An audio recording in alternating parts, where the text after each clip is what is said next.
तो लीजिए दोस्तों, जितने भी ट्रेनिंग मास्टर खेसारी लाल यादव जी के फैन हैं उनके लिए कभी भी बहुत ही खुशखबरी लेकर आ चुके हैं। बता दे क्या खुशखबरी, तो वीडियो में लास्ट तक बने रहे। तो बता दे कि ट्रेनिंग मास्टर खेसारी लाल यादव जी का न्यू गाने का पोस्टर आ चुका है। जिस सॉन्ग का टाइटल दिया गया है महादेव से करिए, जो कि काफ़ी जो दोस्तों ब्लास्ट का सॉन्ग है, जो कि आप लोग के बीच में बहुत ही जल्द रिलीज कर दिया जाएगा। आज ही रिलीज कर दिया जाएगा शाम को 6 बजे। बात के जाए इस गाने को किसने गाया, तो बता दे कि इस गाने को गाया है ट्रेनिंग मास्टर खेसारी लाल यादव जी, ना कोई फीमेल गया है, अकेले गाए हैं ट्रेनिंग मास्टर खेसारी लाल यादव जी।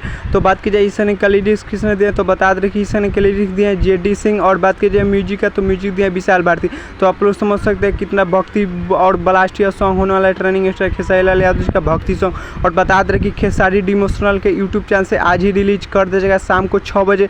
तो आप लोग एक बार जरूर सुनेगा यह song training master Khesari Lal Yadav ji का, जो कि बहुत ही प्यारा यह सॉन्ग होने वाला है। बता दें कि खेसारी लाल यादव जी का यह जो सॉन्ग है उस गाने का टाइटल है मोहब्बत चीज़ अच्छी है मगर महादेव से करिए, जो कि काफ़ी जो दोस्तों ब्लास्ट सॉन्ग बता दे कि जैसे वो गाए थे एकदम स्लो मोशन में, वैसे ही ये भी सॉन्ग गाए हैं, जो कि यूट्यूब फीड में हमारे आया था तो सुने, जो कि काफ़ी जो दोस्तों ब्लास्ट ये भी सॉन्ग है। तो चलिए इस सॉन्ग को सुनने के लिए आप लोग इंतजार कीजिए। तब तक ले हमारे चैनल पे नहीं तो चैनल को सब्सक्राइब कर लीजिएगा और वीडियो को लाइक कर दीजिएगा और वीडियो को शेयर कर दीजिएगा। और एक पेड़ आप लोग जरूर सुनिएगा 6 बजे। तब तक ले जय भारत जय भोजपुरी।